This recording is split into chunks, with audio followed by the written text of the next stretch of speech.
Olá, eu me chamo Priscila Freitas, sou iluminadora e pesquisadora, estudante do Programa de Pós-Graduação de Estudos de Cultura Contemporânea, o ECO da UFMT, e hoje eu os apresento o podcast Arte, Cinema e Luz Natural, o podcast de construção científica que é parte da minha pesquisa de doutorado, onde investigo sobre as relações entre cultura, cinema e meio ambiente. Trata-se de um estudo sobre a luz natural de Mato Grosso.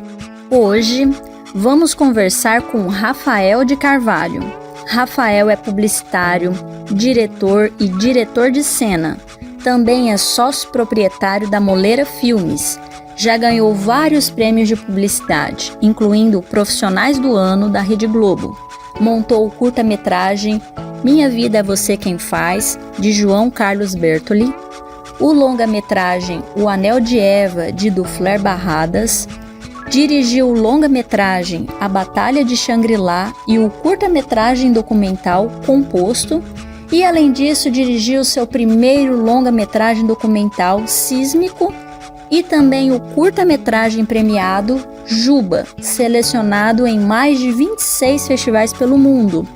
Rafael, muito obrigado pela sua presença com a gente para falar de arte, cinema, audiovisual e luz natural. Obrigado, Priscila, pelo convite. Muito legal a gente poder falar disso em todos os canais, né? Principalmente agora que no áudio, que está crescendo tanto com os podcasts e com tudo mais, assim. Então, é muito bacana falar sobre luz também, né? Apesar de não ser o meu ramo, né?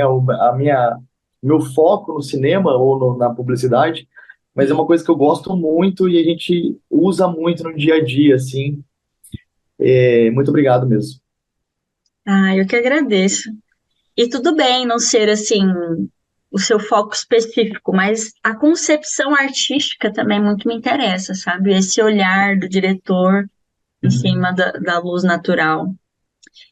Rafael, eu vou começar perguntando para você, assim, o que um diretor precisa saber? O que é imprescindível na sua arte para fazer cinema e audiovisual? Olha, Priscila, eu acho que o diretor ele precisa saber de tudo, infelizmente. Ou felizmente, ele precisa passar por todas as áreas e ele saber de tudo. Por que que eu falo isso? Porque ele precisa saber o que ele quer, né? Então, assim, como que ele descobre isso? Ele descobre isso fazendo as coisas. E aí, no decorrer do processo, ele vai entendendo tudo e que todo mundo faz e o que que ele pode tirar daquilo, entendeu? O que ele pode acrescentar, o que ele pode mudar, o que ele pode aprender, né, com o processo todo. Então, assim, eu acho que o principal de um diretor é ele saber o que ele quer, nesse sentido, entendeu? E para ele chegar a esse ponto de falar, eu quero isso, eu quero aquilo, não, não, ele precisa conhecer, ele precisa produzir, né? Ele precisa fazer, porque eu falo que o melhor ensino ou a melhor forma de aprendizagem é o set de filmagem, né? Então, assim, ele trabalhando, ele fazendo, ele produzindo, ele vai descobrindo o que ele quer, né? No começo você não sabe, você tem referência, você segue uma referência, você... Então, assim, ele conhecer de tudo um pouco e ele descobrindo o de que de fato ele quer, como ele pode chegar naquele resultado é o essencial para o diretor. Legal. Antes de entrar na questão do fazer especificamente, uma perguntinha de mercado. Como é ser diretor aqui em Cuiabá e região, né? Qual Olha, é o desafio? aqui em Cuiabá, região, eu acho que Mato Grosso em geral, é difícil você encontrar diretores assim, sabe? O que acontece é que muitos profissionais se especializaram em fazer de tudo um pouco e acabaram se tornando videomakers, assim, sabe? Então você tem uma vasta gama de videomakers. E eu falo isso na área publicitária mais do que na área de cinema, né? Então, assim, você vê pessoas sem formação mesmo, mas que são pessoas que têm potencial e que têm talento para o tipo de vídeo, para o tipo de filme, sabe? E as pessoas, elas se especializaram em tudo, e ao mesmo tempo em nada, entendeu? Fica uma coisa assim, ele sabe de tudo, mas ao mesmo tempo ele não sabe o que ele quer, o que ele, né, exatamente o que precisa chegar, fazer para chegar no resultado que ele até imagina que seja, né? Então, assim, o desafio, acho que para um diretor hoje, ou com a dificuldade, foi essa pergunta, né, Pri? Desculpa. Sim, qual que é como que é, né, ser aqui o Ser mercado, diretor, né? em termos de mercado mesmo, sabe? Tem E aí, no trabalho, não tem? Como que é? aí, no final das contas, o que acontece? Como tem uma escassez de direção, o mercado é bom e é propício para quem dirige. Então, assim, se você quer seguir na área de direção, por exemplo, publicitária, cinematográfica, é uma boa área para seguir aqui em Mato Grosso. Dizendo que, falando no sentido de que existem vários profissionais na área, mas nenhum são específicos, nenhum são, cara, eu quero ser diretor mesmo. Você não encontra poucos diretores que de fato são diretores mesmo, sabe? Que Fala que estão ali para estudaram para dirigir. isso? Oi? Você fala assim que estudaram para isso ou E que além de estudar, focaram nisso mesmo. Então, quero ser diretor. Não, cara, eu vou focar na direção enquanto um rapaz vai fazer fotografia para mim, enquanto outra pessoa vai fazer direção de arte para mim, enquanto outra pessoa vai fazer produção. Então, assim, ele foca mesmo em direção. Então, é difícil encontrar pessoas que focaram mesmo na direção. Mesmo porque, aí eu acho que daí entra uma dificuldade de ser diretor aqui, o trabalho. Os trabalhos grandes, os trabalhos publicitários, que normalmente são os trabalhos que giram dinheiro dentro de uma produtora, são os trabalhos publicitários, eles são, em grande maioria, são pequenos, né? Na maioria deles, são trabalhos que se paga pouco, né? Aí os trabalhos grandes sobram poucos. Então, nesses trabalhos grandes, fica difícil, não é que fica difícil, mas assim, você fica mais propenso a você seguir para carrinho seguir oh meu Deus do céu, esqueci a palavra, peraí. Seguir na carreira de videomaker do que seguir na carreira de diretor específico. Justamente porque você consegue pegar muitos trabalhos menores e poucos trabalhos grandes, né? Então, assim, no final das contas, ao mesmo tempo que você consegue, se você virar um diretor, você consegue trabalhos aqui, porém, em menor quantidade, né, do que o trabalho de um videomaker. Eu estou comparando o trabalho de diretor com o videomaker porque normalmente as pessoas que fazem direção hoje se consideram diretores, eles se transformaram em videomakers aqui, me entendeu? esclarece a diferença? Qual que é a diferença entre um diretor e um videomaker, assim? O diretor, assim, falando basicamente o foco no seu propósito. Pô, eu quero dirigir essa cena. Eu não quero fazer fotografia, ao mesmo tempo interferir na direção de arte, fazer. Então, o diretor, ele é focado na direção de atores, na direção de cena, né? O que ele quer, ele passa para o fotógrafo, e ele só se preocupa com o que ele quer entregar, entendeu? Ele se preocupa com o trabalho dele. É nichado, o cara só vai dirigir a cena, ele só vai fazer isso. O videomaker, ele vai fazer tudo. Então, ele vai preparar ali o ator, vai colocar uma roupa nele, falar, faz isso aqui, faz uma posição aqui. Ele vai enquadrar, ele vai fazer a luz, entendeu? Então, ele vai fazer de tudo. Mesmo porque o cara que faz o videomaker, ele precisa fazer isso justamente porque ele não pode ter uma equipe grande, entendeu? Mesmo porque ele não consegue pegar um trabalho grande e conseguir pagar pessoas para isso. Além disso, eu acho que é a falta de especialização, né? Porque muitos videomakers que até têm talento, e que são pessoas que você vê que têm potencial muito grande, assim, são pessoas que entregam um trabalho até legal, assim, eles não têm o foco e nem têm o curso ou uma metodologia específica, assim, sabe, de direção, alguma coisa específica. Então, assim, você percebe que ele faz de tudo, mas ao mesmo tempo acaba não fazendo nada muito bem, assim, sabe? Então, não acaba não Entendi, focando naquilo. entendi. Tá. Rafael, nosso foco nessa conversa é a luz natural, em especial, é a luz, né? Em especial a luz natural nos biomas de Mato Grosso, tá? Como você trabalha essa luz natural? Como que você vê a luz daqui? Ah, Como que é a sua concepção sobre a luz natural do estado de Mato Grosso, em comparação com outras, por exemplo? sim. Então, eu lembro até hoje que eu nunca tinha viajado para fora do Brasil, né? E a primeira vez que eu viajei, a gente foi para a Europa, tal, e eu fizemos meio que um tour, assim, fomos para França, para Holanda, França, Holanda e Itália. E eu lembro que a gente foi bem em maio, assim, que era uma coisa meio indo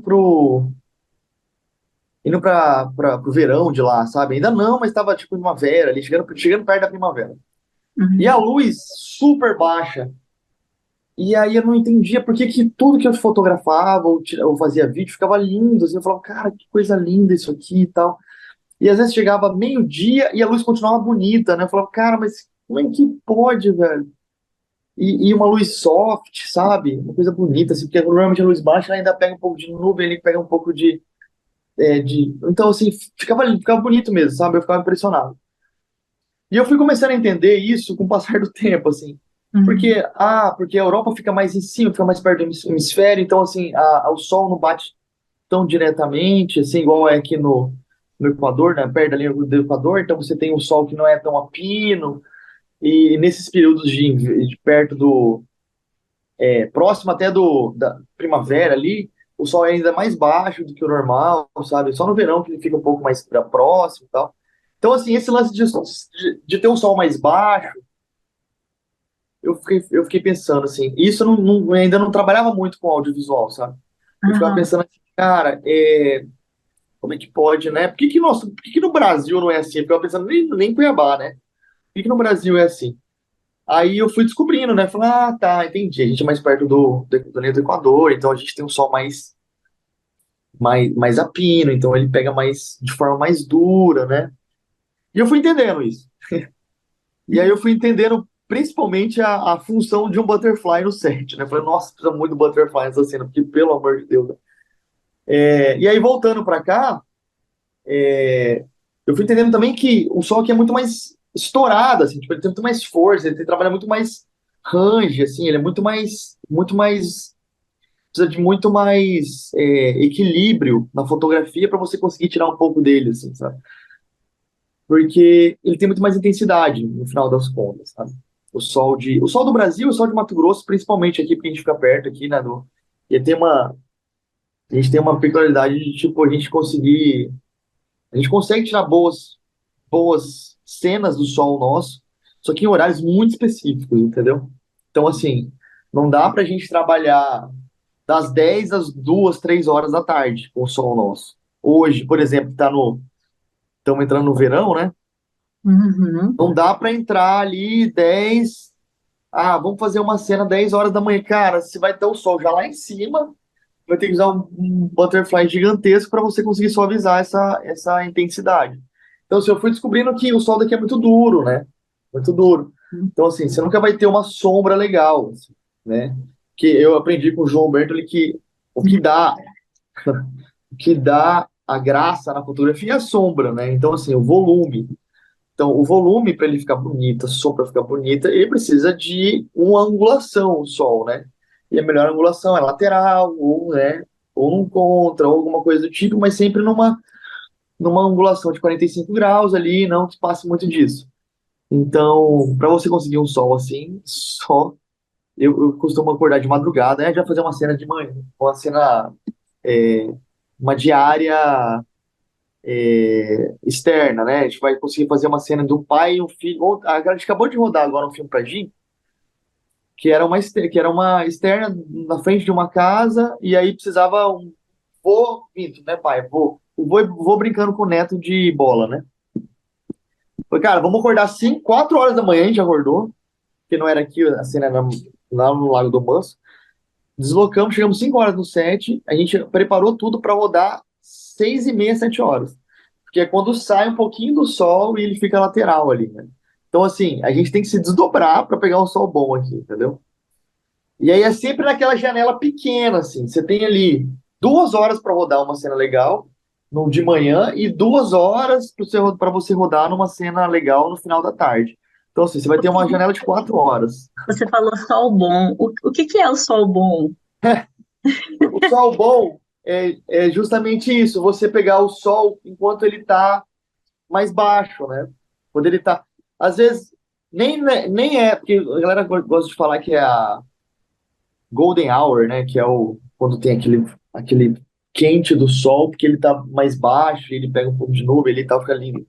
Não precisa nem ser nesses horários, porque esses horários ainda a janela é bem menor, né? De tempo ali de sol. Tem que ser um pouco, pode ser um pouco antes ou pode ser um pouco depois, não tem problema. Mas O sol bom seria esse sol de 45 graus, né? Que ele não é tão inclinado, ele não é tão a pino, né? O sol a pino, normalmente o sol a pino é o pior sol. Porque daí para você fotografar ele é muito difícil, né? Você precisa contar com um aparato. Não dá para você simplesmente fotografar com esse sol a pino. Porque daí fica aquela sombra embaixo do olho, fica aquela cara marcada, entendeu? Estourada e com aquela sombra feia, sabe? Embaixo do queixo, embaixo do olho. Então, assim, normalmente não é a luz recomendada para fotografia, não é a luz que fica legal. Então, normalmente são as luzes amadores, né? O amadorismo da luz. Então, Entendi. às vezes a proposta é essa. Eu quero fazer. A minha proposta é justamente fazer um sol assim a pino, vou registrar. Beleza, ok. Normalmente não é a hora que mais me agrada e nem agrada a publicidade em si. A publicidade normalmente exige essa estética mais aveludada, né? Exige essa estética mais com a pele mais suave. Então, assim, quanto mais suave, melhor para publicidade, né? E quanto menos duro, melhor, né? Então, a gente aprende isso. Sempre ter mais suave. Não que o duro, é que eu te falei, às vezes a proposta é ser duro, Sim. só o duro, né? Ah, eu quero só o duro, tal, na cara. Beleza, o que você quer passar com isso, né? Ah, o que eu quero passar com isso? Quero passar um clima de tensão, de sufoco, ou de estresse, ou de alguma coisa. Você faz o som a pino e taca o foda-se, né? Vamos Uhum. lá, vamos gravar. E aí você passa esse clima ruim, né? Você quer passar, você quer passar uma sensação ruim, você faz o som a pino. Certo. Ou você não quer, você quer matar a estética para você ir para entrar para ser fiel à sua história, por exemplo. Claro, isso é o que vale. Não tô aqui para julgar ninguém que usa só a pino, não. É só para falar que normalmente, ainda mais como você disse, eu trabalho muito com publicidade. A publicidade exige que seja essa veludada, né? Essa pele suave. Com certeza, quando depende muito da proposta, né? É, Nós estamos a serviço de uma proposta, digamos assim, né? Então, o lógico. bom é aquilo que me atende. Lógico. Está dentro da sua proposta, né? Qual que é a minha proposta? É essa? Pô, perfeito, vamos embora. Então não Exatamente. existe um sol ruim, né? É verdade. Refazendo aqui, não existe um sol ruim. Existe um sol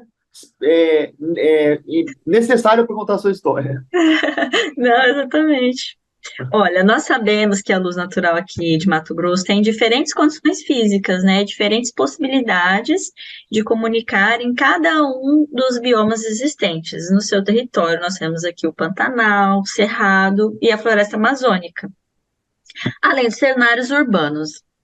Essas circunstâncias são relevantes e interferem no seu processo criativo? Olha, assim, sinceramente falando, eu acho que toda a fotografia, independente, na verdade, sim, independente do que você quer comunicar, né? Ela precisa de um sol específico, assim, sabe? Então, Uhum. assim, eu preciso fotografar uma paisagem, né?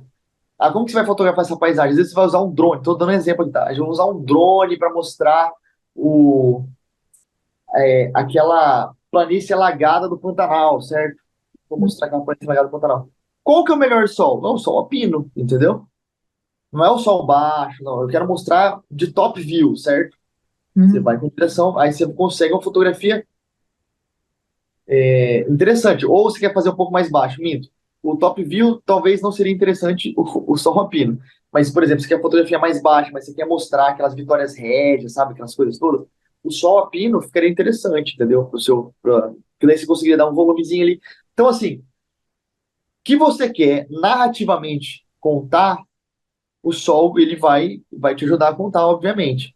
Mas falando especificamente das paisagens, é o que eu falei aqui. Talvez você queira mostrar uma cena de ou uma cena de top view. E aí você vai contar com um sol diferente ali. Eu quero mostrar mais de baixo, quero mostrar aquela que a gente já gravou, que era a travessia daqueles bois no Pantanal, sabe? Sim. Que interessante, o sol de contra, né? Então, vou pegar um sol mais baixo ali no final da tarde e tal. Aí é mais interessante. Então, assim, no final das contas, é o que é narrativa, né? Tipo, cara, o que você quer contar aqui a história? e qual que é o elemento que vai estar no primeiro plano, o que você quer mostrar aqui, né? Se for um landscape, uma paisagem, normalmente é um sol mais contrastado e tudo mais, né? Então, assim, depende do que você quer realmente contar de histórias. Hum. Eu não vejo uma interferência de, vou mostrar um ambiente urbano, por exemplo. Também, depende, o que você quer contar aqui? É o que a gente conversou ali.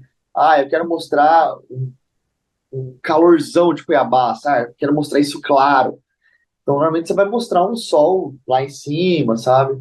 Ou às vezes até de contra mesmo, sabe? Mostrar aquele solzão, ele sendo um personagem da cena. Isso. Entendi. Qual é o seu maior desafio de gravações nas externas?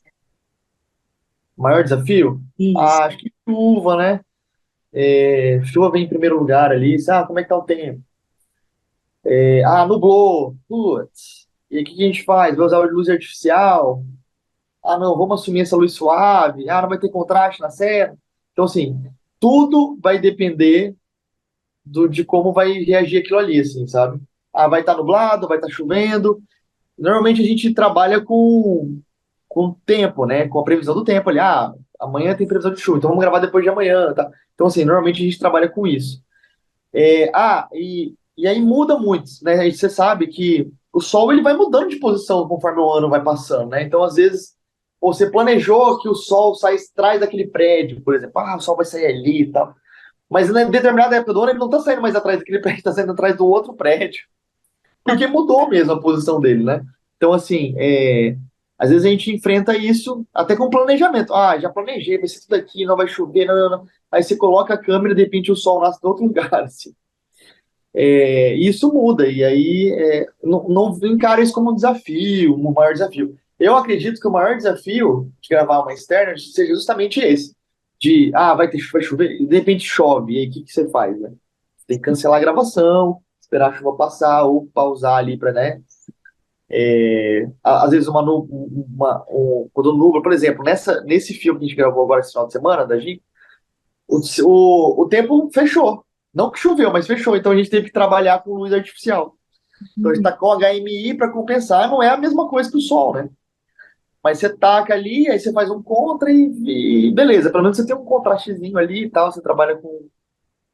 Quando Mas você assim, quando você diz que esses refletores, né, o HMI, por exemplo, não é como o Sol, o que que você quer dizer? porque a intensidade do sol não tem comparação, ainda mais aqui de Cuiabá, né? O sol aqui é muito intenso, como eu te falei. Você tem Aham, que trabalhar com HMIs de cinemas gigantescos, que não existem aqui em Mato Grosso, se brincar, acho que não existe no Brasil. Tem aquele HMI de 100 mil, sabe? Que eles chamam de sunlight, sabe? Porque daí ele imita a luz do sol, mas você não tem verba suficiente para contratar um negócio desse, trazer de fora, sabe? Então, assim, ainda mais que Cuiabá, 99% dos dias é sol, não faz sentido você ter um equipamento desse aqui, entendeu? Você quer imitar o sol? Grava no sol, né? O grande lance da externa é justamente esse, assim, de tipo, você tá preparado para uma nuvem, né? Ou um fechamento de tempo, tal, ali, você tá preparado para isso. entendi. Mais ou menos isso. É. Especificamente, eu vou pontuando alguns aspectos que você pode comentar, dar um exemplo, trazer uma Aham. lembrança de algum set, né? Ó, sobre meio ambiente e estética. Uma lembrança, assim, de algo que você foi legal, que teve um resultado bacana, né? Considerando o fator luz natural. Aham. Deixa eu pensar aqui no trabalho. Aham, A gente fez por exemplo, o composto, a gente fez dentro de um lixão, né? Que é o lixão ali, o aterro sanitário ali da Jardim Vitória. uhum, E aí, eu lembro aí falando de meio ambiente ali, né, tal, eu lembro de que a gente gravou, tava nublado o tempo, eu lembro muito bem disso, então a luz sempre foi muito suave em todas as entrevistas, assim, não teve uma luz que foi direta, assim, sabe? E eu lembro que tinha um cenário lindo, assim, do lado, é muito louco isso, porque tinha um lago do lado de onde a gente estava, do aterro, E aí vinha, o começo da cena era um drone, assim, ele vinha, saía do lago, uma coisa bonita, de repente vinha, aparecia aquele aterro sanitário gigantesco, um monte de gente trabalhando, os urubus, assim, voando, sabe? Então, assim, é, eu acho que eu acho que essa estética era muito conflituosa, assim, sabe? Tinha esse conflito de cenas, assim, que dá um choque interessante, assim, para quem assiste, sabe? E aí eu lembro que a gente trabalhou só com luz natural, não tinha o que fazer naquela hora.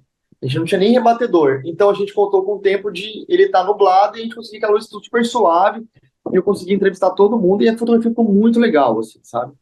A gente conseguiu composições legais, por exemplo, composição do lixo com o urubu, a pessoa andando, então assim, tristes, né? E com árvore de fundo, assim, sabe?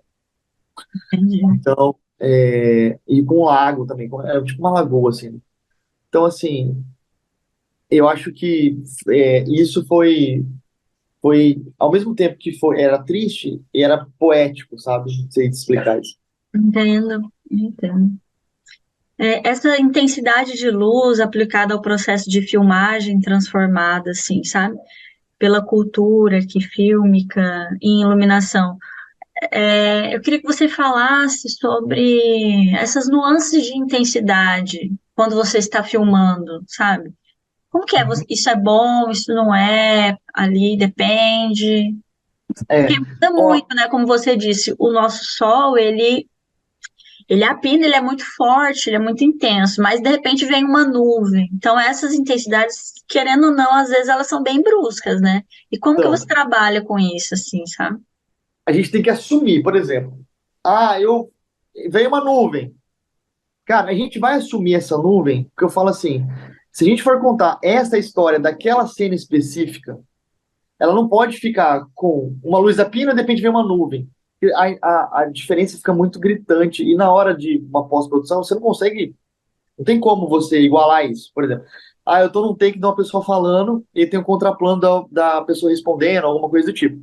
Se eu tiver só pino em uma e luz suave na outra, com difusão de nuvem, vai ficar muito diferente, entendeu? Então a gente faz o seguinte: a gente gravou com só uma pina aqui, mas essa nuvem é muito grande, né, que tá vindo aí. Então vamos assumir a nuvem. Beleza, grava de novo esse cara falando com essa nuvem e aí a gente vai e faz o contraplano com a nuvem. Porque daí a gente sabe que a gente vai ter uma cena uniforme, sabe? Senão Hum, as pessoas. É porque a luz, ela é contínua, ela faz parte da continuidade, né? Do cinema. Então, se você não tiver continuidade da luz, você não consegue contar a história. Parece que são duas histórias, você está contando histórias diferentes, assim. Por exemplo, no filme Batalha de Shangri-La, esse é um caso curioso. A gente fez com 90% do filme foi em luz natural. A gente não usou luz artificial quase. A não ser nas internas, algumas internas a gente teve que usar luz artificial. Mas tudo, no máximo a gente colocava um butterfly nas cenas. E foi uma escolha estética. A gente vai trabalhar com luz natural. E aí o que que a gente fez para compensar algumas coisas? Várias cenas internas, até próprias cenas internas, a gente trabalhou só com luz natural, pensando que a gente queria garantir uma uniformidade, né? E aí a gente trabalhava com muita cena subexposta. Então, assim, a gente não iluminava o primeiro plano, deixava. Só que a gente trabalhou a gente trouxe lentes muito claras. Então a gente trabalhou com lentes 1.3, que é de abertura, com uma abertura muito grande. Então a gente trabalhava com luz rebatida só, entendeu? Por exemplo, a luz de trás aqui de mim, tá entrando a luz do sol, né? Então usava parede branca para rebater, ou isopor, entendeu? Então assim, era o máximo de luz que a gente usou. Então Batalha General foi o tempo todo esse desafio. O máximo que a gente fazia em algumas cenas externas, quando não era dia, era noite, a gente usava luz prática, que era tipo, a gente colocava luz no poste, sabe? E aí mudava a luz de poste, ou fazia uma luz, tipo balão chinês, parecia, que imitava uma luz do poste, sabe? Então, nada muito rebuscado. A estrutura de luz para esse filme foi bem pequena, entendeu? Então, assim, entendi. considerando o cinema, a gente não usou luz de cinema praticamente. A gente não usou HMI, por exemplo, sabe? Não, em nenhum momento. Então, a ideia foi essa, e é um resultado super satisfatório no sentido de fotografia. A gente Tô super feliz.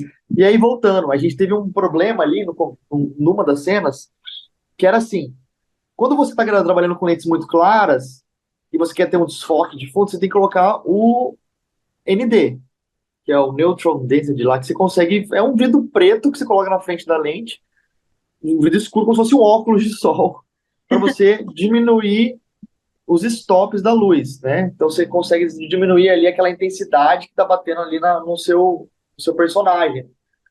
Você diminui e aí você consegue uma profundidade de campo menor, que aí você deixa um desfoque, deixa aquela coisa mais, né, bonitinha ali e tal. E aí uma das coisas foi, a gente estava gravando um velório, e aí, beleza, solzão, tal, coloca o ND. E para colocar o ND no cinema é muito louco isso. O ND, existem vários tipos de ND. Tem os NDs que você coloca na boca da lente, já direto, que são mais simples, fáceis. O ND que você coloca na frente da lente, com um parasol ou com um matchbox, que fala, né? O E você ND coloca é um filtro, né? Aquele um filtrozinho. filtro. É um filtro, é como que eu fiz um exemplo idiota, mas é um vidro escuro que você coloca na frente da lente para diminuir a intensidade da luz.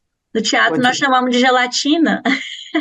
Não, mas a gelatina também existe no cinema, só que a gelatina você vai para a luz, entendeu? Certo. Você coloca na luz. Ah, entendi. O ND você coloca na frente da lente. Sim. Na frente de onde a lente e o sensor ali, sabe? Você coloca para quando bater no sensor, ele entender que diminuiu alguns stops ali de luz, entendeu? Sim. Quando tem uma intensidade muito grande de luz, você faz isso para você ter uma profundidade de campo menor. Aí você consegue abrir mais o diafragma, você consegue usar uma lente com um buquê mais bonito, né? Mais para isso, mais para estética, né? Então, assim, o que acontece? A gente tinha um solzão e aí tava trabalhando lá, aí para você trocar de ND no set, tirar e colocar, simples. Você acha que é simples, mas não é. Demora uns 15 minutos no cinema. Então, assim, coloca o ND, beleza, tá vindo sol, colocou o ND. 15 minutos, colocou, limpou, tal, colocou. Vamos fazer a cena, nublou.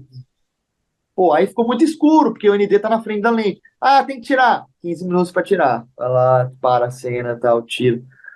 Voltou o sol, o que que a gente faz? O que que a gente fez? A gente falou, cara, meu Deus, a gente tá perdendo o sol, a gente tá perdendo tudo, vamos gravar logo essa cena, começamos desespero. Porque cada troca de ND, tira e coloca, foi 15 minutos, 15 minutos. E no cinema é muito tempo, né? A gente falou, cara, vamos assumir assim como. Cara, se bater luz, se tiver com sol e nublar, a gente assume no meio do processo, a gente assume essa. A gente fez isso. A sorte foi que não abriu mais o sol, ficou só nublado, e a gente usou luz artificial. E daí ficou massa, a cena ficou linda também e tal. Mas esse desespero por causa do sol e do nubla ou não, a gente perdeu 30 minutos, entendeu? É interessante que você fala assim, nós usamos a luz natural, mas em determinado momento tem a luz artificial. Você acha que é possível, uma opinião, né? É possível fazer cinema só com luz natural ou não? Lógico, É, não, eu acho que sim. Ué, o Inharritu fez, pô. No. Como que é o nome? Como que é o nome daquele filme? Que é o cara que volta lá, que é com o Leonardo DiCaprio, ganhou o prêmio, ganhou o Oscar. Ele foi feito todo com luz sim, natural. o regresso? O regresso foi feito com toda a luz natural. Só que daí eles tiveram um tempo de preparação muito grande. Eu acho que, se eu não me engano, foram 6 meses, sabe, ali visitando, vendo a luz, nananã. Eles gravaram num lugar se eu não me engano, é bem, bem afastado, mesmo, assim, bem perto dos polos, assim. Uhum. E a luz não mudava muito, assim, dependendo do horário. Tipo, não existia uma variação muito grande, né? Então, assim, sempre naquele mesmo horário tinha aquele tal de luz. Então, ele tinha ele tinha esse padrão da luz. Ele conseguiu alcançar isso, então ele conseguia gravar. Eles ensaiavam muito, ensaiavam com os atores e tal, tiveram um tempão de preparação. E eles tinham 2 horas para rodar as cenas, de manhã e 2 horas para rodar a cena à tarde, né? Ele sempre trabalhava. Aí ele trabalhou com lentes claras também e tal. Conseguiu, ele fez o filme inteiro com luz natural, se eu não me engano. Muito legal. Isso Dá também. para fazer? Dá, mas você tem que. Só que assim, exige de outras coisas. Por exemplo, você vai trabalhar com luz natural, então você vai ter que exigir. Você vai ter que ter mais dinheiro para você preparar os atores, mais tempo de pré-produção, mais tempo de pesquisa, mais tempo de tudo isso. Isso exige dinheiro. Então, assim, Você quer fazer luz natural? Ó, legal, bonitão. Você vai fazer? Parabéns. Só que prepara, entendeu? Prepara muito. E daí quando. Porque cinema é assim, perdeu uma diária é R$ 100.000, entendeu? A diária do cinema. Você vai perder muito dinheiro, então você não pode perder diária, né? Sim. Ainda mais um filme hollywoodiano. Sei lá quanto custa uma diária do filme hollywoodiano, é muito caro. E aí você tem que ter.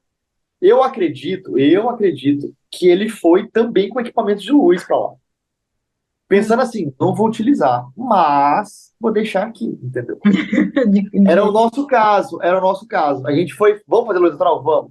Mas, pô, vamos deixar uma luz artificial aqui pertinho, né? Vai aqui, né? Entendi. Rafael, me fala um pouquinho sobre a luz natural e a caracterização de personagens. Como que é essa relação? Olha, a luz natural, ela exige que você trabalhe com, por exemplo, maquiagem. Vou falar de maquiagem específica porque é o que a gente mais usa, assim, no dia a dia nosso, né? O figurino, desculpa, maquiagem e figurino. Então, assim, você vai trabalhar com figurino pesado em Cuiabá, é muito difícil. Então, se você for trabalhar com figurino pesado, que eu falo pesado assim, com muita roupa, com muito, né, que Adereços, né? vai pesar para a cena, você vai ter que trabalhar nos horários específicos. Não dá para você trabalhar com solzão a pino. Se você não quiser mostrar que a pessoa está suando, por exemplo, né? Se, é Aham. só se narrativamente você não quer mostrar isso, você vai ter que trabalhar com os horários que eu falei lá no começo, tipo de manhãzinha ou tardezinha. Não adianta, não tem choro, porque se você for trabalhar no horário do sol a pino, com certeza você vai ter que ficar. A gente tem muito problema com isso, que é a pessoa suando, né? Normal. A gente coloca absorvente embaixo do braço, sabe? Então a gente tenta minimizar isso ao máximo, mas é um problema. O sol aqui é um problemaço, entendeu? Então, assim, vai fazer externa, roupa branca, roupa escura. Uma outra roupa até dá, assim, mas é quando você coloca um pouco mais escuro, ele vai suar mais, ele vai ter aquela. Você vai imprimir mais isso. Então você tenta ou gravar nesses horários que o sol é bem menos ardente, né?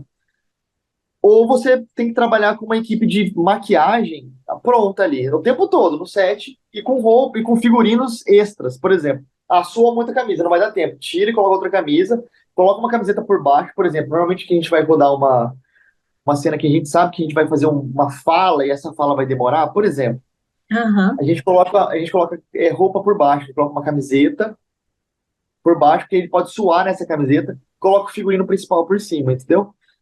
Independente se é mulher, homem, tanto faz, a gente coloca uma roupa por baixo, principal, coloca absorvente embaixo dos braços e coloca a roupa. Ela vai suar, então o que a gente faz? Entre um take e outro, a gente dá uma pausa, maquiagem, vai lá, tira excesso de suor, volta e grava de novo. Então a filmagem demora mais.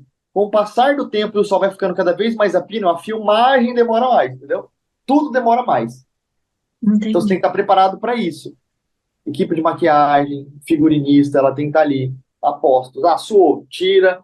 Enquanto coloca outra camiseta, vai secando a outra. Suou, bota as que secou, entendeu? É isso. A galera do cenário figurino trabalha bastante. Nossa, demais. Sol, demais. Essencial, inclusive. E como que é a luz natural e a direção de fotografia? Direção de A relação. fotografia? É. Não, Como que é total. lá o Os diretor de sets, fotografia? não, total. Quando a gente vai dirigir, por exemplo, a gente vai definir uma locação para filmar, é essencial saber onde o sol nasce e onde o sol se põe, entendeu? Então, assim, ah, eu vou fazer uma cena de fachada. O diretor de fotografia já olha e fala, cara, você não vai fazer fachada com sol a favor, que fica feio. Então, vamos fazer essa cena de manhã, entendeu? Porque daí de manhã o sol tá ali, tá, tal, tal. Não, vamos fazer cena à tarde, porque o sol tá contra a tarde. Não, não. Então, assim, totalmente. O sol e a direção de fotografia, elas andam juntas. Se for fazer externa, não tem como, não tem como. Então, assim, primeira coisa que o diretor pergunta, claro, ele vai olhar o set, né? Vai olhar onde que vai ser a locação. A locação é legal, bonita, mas onde que o nosso sol nasce? Muda completamente o cronograma do dia, entendeu? O sol. O sol é assim. O sol é que define a ordem do dia, por exemplo. Cara, o sol, ele vai. A gente tem que começar com essas cenas aqui, porque essas cenas são as principais e eu vou fazer externa nelas. Então, a cena começa com as cenas do sol, normalmente, em ordem do dia, entendeu? Como ordem do dia, normalmente, isso conta muito. E quem define isso é o diretor de fotografia junto com o diretor. Tipo, eles olham e falam assim, cara, o que você quer priorizar aqui? Ah, não, eu quero priorizar isso. Não. Ah, às vezes é uma cena só um take de uma pessoa sorrindo para a câmera. Ah, beleza. Aí pode ser fazer um som um pouco mais amplo, não tem problema. Ah, mas eu quero mostrar uma fachada. Ah, não, aí a gente vai ter que trabalhar esse sol melhor aí. Vai ter que ser num horário específico, tal, tal, tal. É total, assim. Não tem como desvincular. E como eu te falei do cinema ali, né? Sim, com Não dá. certeza. O sol é o que conta para tudo mesmo, por todo o processo ali de filmagem da externa. Uhum. E como que você faz para filmar ali em ambientes fechados, internos? Como você utiliza a luz natural nesses ambientes? Então, como eu te falei, aqui a gente usou no longa e a gente fez um curta também, que foi com uma luz natural, assim, sabe? Então a gente usa muita luz rebatida, assim, né? Por exemplo, o sol tá entrando na janela. Ah, legal. Mas como que eu faço para ter pelo menos alguma coisa de luz a favor aqui da pessoa, para conseguir ter um volume aqui no rosto? Você tem um volume, porque você tem o sol entrando, batendo aqui, tem uma sombrona, mas eu não quero deixar tanta sombra, eu quero deixar um pouco mais suave aqui essa sombra. Isopor, entendeu? Então, assim, um isopor perto, ou às vezes um butterfly, até na própria luz que está entrando dentro da casa, você quer suavizar ela, não deixar ela tão intensa assim, que você bota um, um butterfly, né, para dar essa suavizada. Então, assim, os recursos são esses. Não existe, eu não consigo entender outro tipo de recurso. Esses tempos atrás eu vi uma produção americana, os caras estão usando butterfly com cor para dar uma luz, esse reincidente, uma luz que volta com um pouco mais de temperatura na pele, sabe? Ficou Sim. legal, eu gostei. Então ela dá um quentinho diferente assim na pele. Então usando esses. Mas assim, tudo depende do sol também. Não adianta nada se tem um butterfly lá, não tiver sol, então não adianta nada. Nesse sentido, quais equipamentos assim você utiliza? Quais aqueles que não podem faltar no set de gravação quando se trata de luz natural? O que que você fala assim, ó, nós vamos, prioridade aqui é usar a luz natural, mas aí você falou lá que tem aquele equipamento que fica do ladinho. Quais são esses equipamentos? Ou qual é esse equipamento? Olha, se a gente for usar o sol específico, sem contar que vai ter outro problema, vai ser butterfly, não tem erro. Uhum. Dependendo da cena, um butterfly um pouco menor ou maior, sabe? Então depende do tamanho da cena que você quer mostrar. Ah, eu quero mostrar uma fachada. Aí você vai ter que contar com o sol no melhor horário. Não adianta, você não consegue iluminar ou fazer suavizar o sol que bate numa fachada, porque você tem que ter um butterfly do tamanho do mundo, né? A gente não tem isso aqui. Ah, eu quero fazer uma cena num portrait e tal. É um isopor, sabe? Um butterfly com isoporzinho no máximo. No máximo. Eu achei engraçado que esses dias eu vi um make-off do filme da Marvel, que era uma cena grandiosa e tinha um personagem de primeiro plano, assim. E aí você via que tinha um casting gigantesco, assim, atrás, um aparato de grua, assim, um monte de coisa. E o cara que tava no primeiro plano só tinha um isopor nele, assim. E um isopor mesmo, cara, com isoporzinhos. Porque é isso que precisa, não precisa de mais que isso, né? Entendi. Agora, o sol, a gente vai estar com medo, pode ser que nuble, né? Aí a gente usa recursos artificiais de luz e tal. Normalmente, se não for um HMI, que é uma lâmpada específica para cinema, que é uma luz mais intensa, você não consegue imprimir isso. Por que que eu falo isso? Mesmo com o sol nublado, com aquela luz suave na pele da pessoa, numa externa, você não consegue imprimir com luz normal. Essas luzes que você compra hoje de LED, eles não conseguem imprimir isso. Claro que agora estão fabricando umas luzes LED um pouco mais com mais intensidade, você consegue um pouquinho ali de volume, mas é muito pouco, não é nada que imprima muito, assim, sabe? Que dê um contraste, que você consiga fazer uma sombra, não consegue. Ou as luzes de cinema que são necessárias. Ah, nublou, cara, se você não tiver uma luz de cinema, uma luz forte, tal, bem forte mesmo, você não vai conseguir imprimir. Então você vai ter que assumir o seu filme com aquela luz suave, entendeu? Infelizmente é isso. Você acaba matando a cena, se você estava pensando em fazer com mais contraste.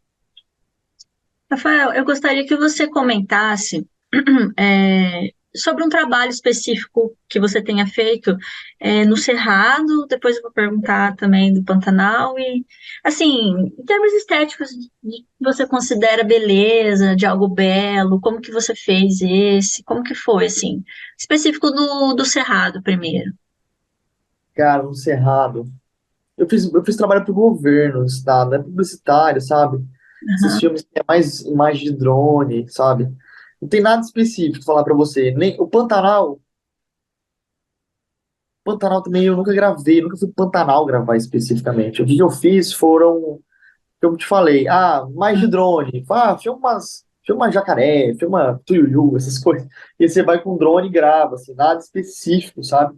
Quer dizer, era muito específico, na verdade, nada muito criativo, Narrativo, né, ou dentro de uma não tinha. história. Isso, nada. Era só para mostrar ali, para ter aqueles animais e tudo mais.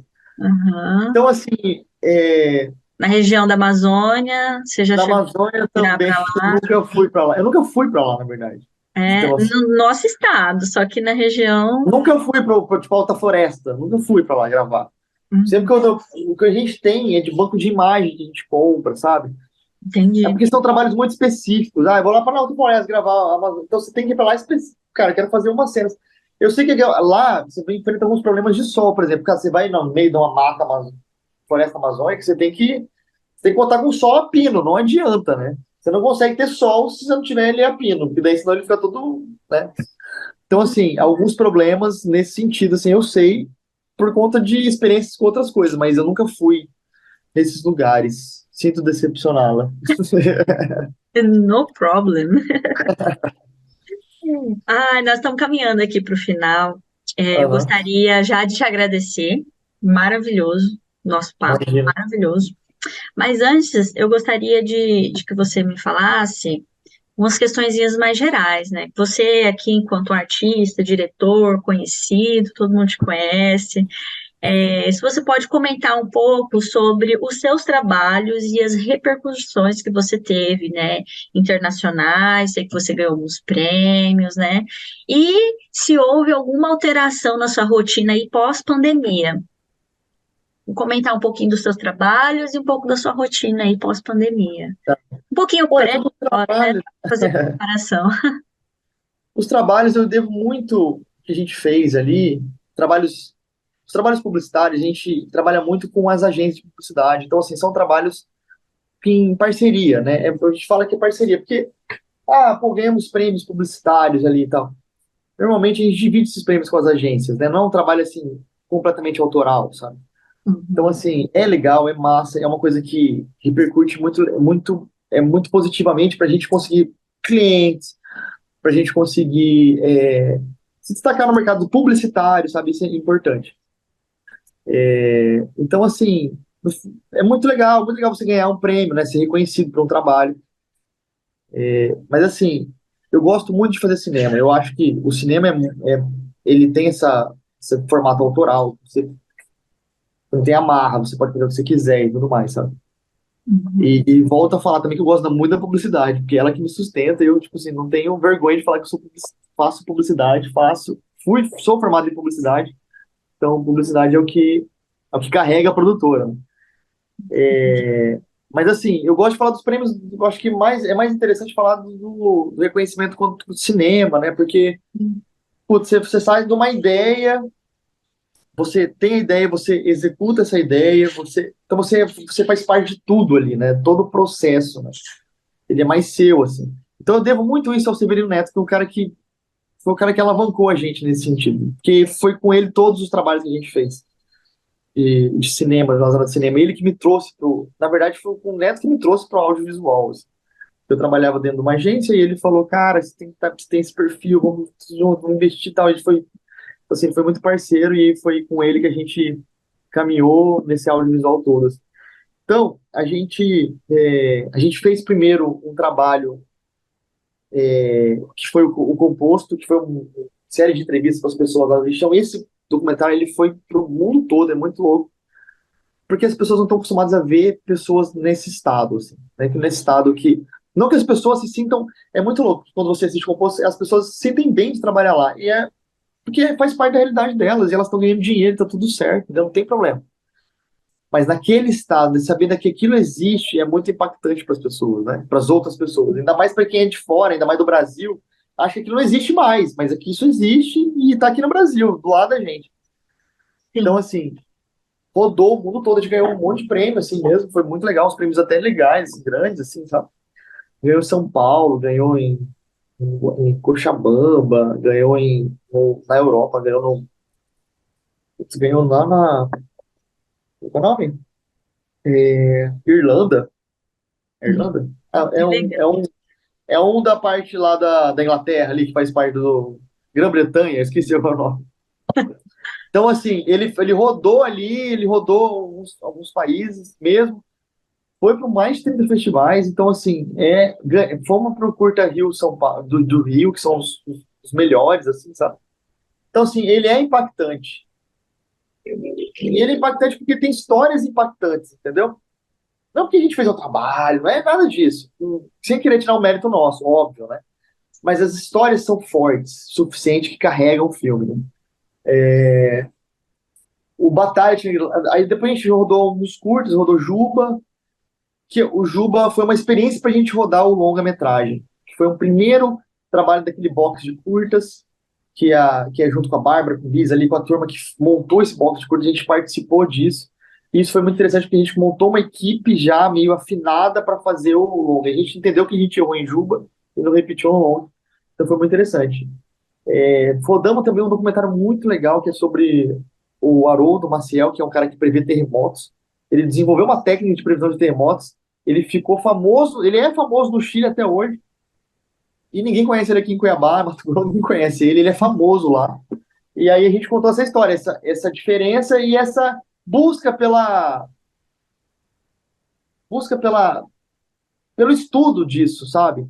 Então, assim, será que um dia ele vai conseguir? Será que. E uma crítica também à comunidade científica, sabe? A forma como eles enxergam isso, essas pessoas que pensam diferente. Então, assim, é um documentário legal, é muito legal. Foi para Amazon Prime, inclusive, foi um documentário que foi massa, assim, sabe? E aí veio Batalha. Batalha, para mim, é um trabalho mais que eu falo que a gente amadureceu, e aí o Batalha foi para festivais grandes, foi para Brasília, foi para esse Mix Festival, que é o maior da América Latina, que fala sobre comunidade LGBTQIA+, lá e tudo mais. Então, assim, teve uma força e teve uma cara que eu acho que a gente conseguiu alcançar que a gente queria. Então, quando a gente gravou o longa, a gente pensava... É difícil quando você grava, tendo em mente que você vai querer alcançar alguma coisa. Você fala assim, cara, eu quero gravar isso para conseguir alcançar isso, sabe? Tipo, a minha ideia... E a gente conseguiu. Eu acho que... Vamos supor que dos 100% de meta que a gente tinha, a gente alcançou 90%, assim, sabe? Então, assim, ele é satisfatório no sentido de produção mesmo, de técnica, e é o que a gente queria mesmo, a gente alcançou. De mensagem, eu acho que foi muito dentro, a escolha do casting, a escolha dos atores também, então, assim, foi tudo acertado, eu acho que foi legal. Acho que ainda estamos em evolução, óbvio, né? Óbvio, estamos em evolução, então eu acho que tem que melhorar muita coisa ainda. Mas eu acho que foi um trabalho legal. Eu parei por aí, eu não fiz mais nada assim em relação a cinema. O Neto já rodou Memória de Elefante Uhum. e tá no terceiro corte já, então assim, tô acompanhando inclusive os cortes, tô já junto com ele. Então assim, tudo vale, tudo uma experiência e assim é muito louco porque cada vez que você vai pro set, você tá aprendendo coisa nova e coisa interessante. E é um trem assim, cara, você entra, como é que fala? É picado pela mosquinha do audiovisual, você não sai mais, assim, é muito louco. Sim. E Você você não volta sabe, ao estado normal. esse normal, que é normal, né? É, que é normal, né? É, como é que está sendo essa retomada aí pós-pandemia dos seus Ah, é. trabalhos? Olha, vou falar uma verdade pra você. Eu sofri muito com a pandemia no sentido de fiquei muito ansioso, passei, assim, me alterou psicologicamente, assim, sabe? Tive que tomar remédio e tal, foi bem punk. Mas com relação ao trabalho em si, não mudou muito. Assim, durante a pandemia a gente tomou todos os cuidados, a gente tinha a cartilha para seguir, sabe? Você tem tem que ter vacinado, obviamente, tem que estar com máscara, e aí a máscara não pode ser qualquer uma, você tem que estar com... Então, assim, a distância, não pode ter tantas pessoas no set, então a gente trabalhou exatamente como tinha que ser trabalhado, sabe? Só que depois que passou, entre aspas, a pandemia, né, que se chegou a vacina, as mortes diminuíram drasticamente e tal, a gente voltou ao normal e não teve uma mudança de hábito no set de filmagem. O que mudou um pouco pra gente, na verdade, pra Moleira em si específico, foi que a gente saiu de uma. A gente tinha uma sede que era uma sala comercial que não tinha janela. Na pandemia a gente se sentiu muito mal nesse lugar, entendeu? A gente mudou de sede, a gente teve que for pra uma casa que é mais arejada. Então isso mudou pra gente, esse pensamento de, cara, a gente precisa para um lugar que não seja claustrofóbico, assim, igual essa salinha, e vá para um lugar aberto. Mas só nesse sentido. Não vejo uma mudança de atitude, assim, não vi uma mudança, assim, específica. Eu achei que aquilo seria o novo normal, assim, pra gente, sabe? Tipo, vai ser isso daqui pra frente e tal, vamos aceitar. Não mudou. Depois que passou a pandemia, a gente voltou ao que era, então, assim, sinceramente, não vi mudança. Entendi. Rafael, como que você vê, assim, o futuro aqui do cinema em Mato Grosso? Quais Ah, bons são as olhos, hein? expectativas, perspectivas? Nossa, muita lei de São Paulo Gustavo agora, tá tendo muito trabalho, muita gente fazendo no interior, muita gente boa, sabe? Não, muito, muito com bons olhos mesmo, assim. O Bruno tá rodando agora 5 filmes de medo, tem várias produções rolando paralelas. Esse ano tá um, fervendo de produção, assim, eu tô impressionado, inclusive.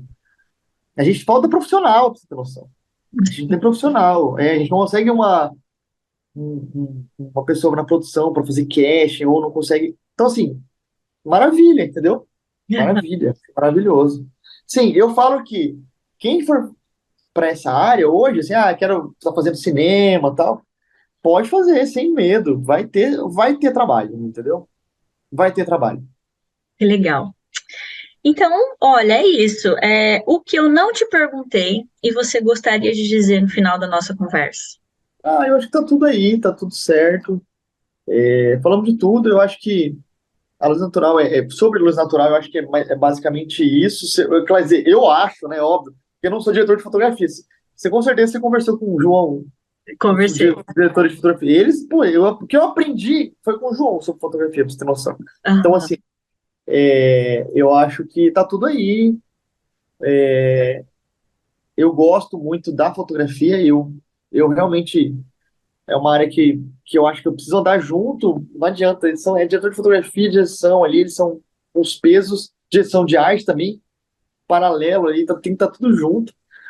Então, mas é a área que eu gosto muito. Eu fiz algumas fotografias, tal. É porque é uma área encantadora, né? Não tem como não ser encantadora. Sim, sim. E é isso. Acho que a gente falou Olha, sobre. maravilha, eu agradeço imensamente a sua contribuição, a nossa conversa. Tenho certeza que as pessoas que vão nos ouvir também vão adorar, as estudantes, né? Todo mundo que gosta de fotografia, acho que todo mundo, né? Não é à toa que a gente fica com o celular aí tirando foto todo momento, a gente ama isso. E é maravilhoso falar com um profissional assim como você, te admiro como um profissional, como pessoa também, a gente já se viu vários momentos. Então, só tenho a agradecer.